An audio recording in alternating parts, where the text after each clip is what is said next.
There once lived a king, and he wanted a castle. He found a spot on top of a hill and thought that it would be a good place. Everyone would be able to see it and marvel at what he had built. So he ordered his men to build it, and so they did. Before long, the king had a castle on top of a hill just like he had imagined. But when he looked at it finished, he actually didn't really like the windows or the positions of the turrets, and that simply wasn't good enough. So he made his men rebuild it, and so they did.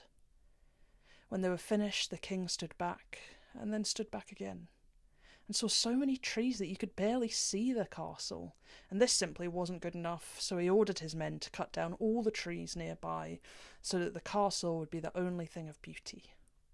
And so they did.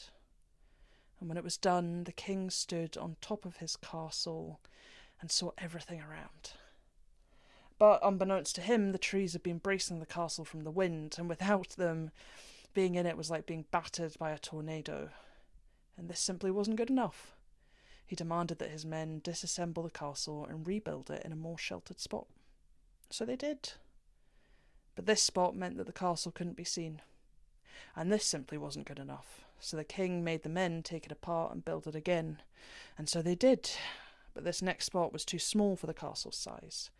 And the next was too unstable, and so on, until the bricks were so fed up of moving that they all broke down, and the castle left without the king. So he sat alone on his treeless hill, and hoped, at least, that others could see him.